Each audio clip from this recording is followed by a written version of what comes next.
Willkommen zu dieser technischen Anleitung zum Dyson V8. Wir sind Kelatos Informática, Spezialisten für technische Reparaturen. Wir holen dein Gerät direkt bei dir zu Hause ab, führen eine kostenlose Diagnose durch und schicken dir einen Kostenvoranschlag, bevor wir reparieren. Keine Anrufe, keine Fahrten. Wir befinden uns in der Calle Joaquín María López 26, Madrid.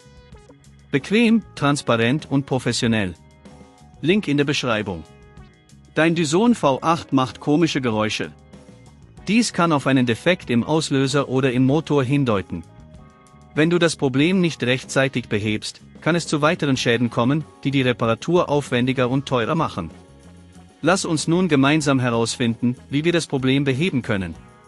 Für die Reparatur benötigst du einen Kreuzschlitzschraubendreher, einen flachen Schraubendreher, eventuell eine Zange und einen neuen Auslöser für deinen Dyson V8. Bei der Reparatur gehen wir Schritt für Schritt vor. Zuerst musst du sicherstellen, dass der Staubsauger vom Stromnetz getrennt ist.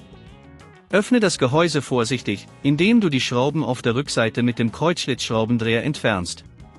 Achte darauf, die Schrauben an einem sicheren Ort aufzubewahren, um sie nicht zu verlieren. Sobald das Gehäuse geöffnet ist, kannst du den defekten Auslöser lokalisieren. Er befindet sich in der Nähe des Motors und ist oft leicht zu erkennen. Ziehe vorsichtig alle Kabel ab, die mit dem Auslöser verbunden sind, und achte darauf, keine anderen Komponenten zu beschädigen. Nachdem du die Kabel abgezogen hast, entferne die Schrauben, die den Auslöser sichern, und nimm ihn heraus. Setze den neuen Auslöser an die gleiche Stelle, schraube ihn fest und stecke die Kabel wieder an. Stelle sicher, dass alles gut sitzt, bevor du das Gehäuse wieder schließt.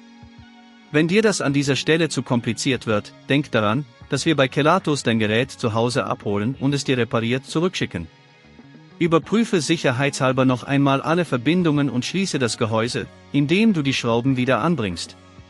Achte darauf, dass alles richtig sitzt und festgezogen ist. Um zu verhindern, dass das Problem erneut auftritt, solltest du deinen Dyson V8 regelmäßig warten und reinigen. Achte darauf, dass keine Fremdkörper im Gerät stecken und die Filter sauber sind.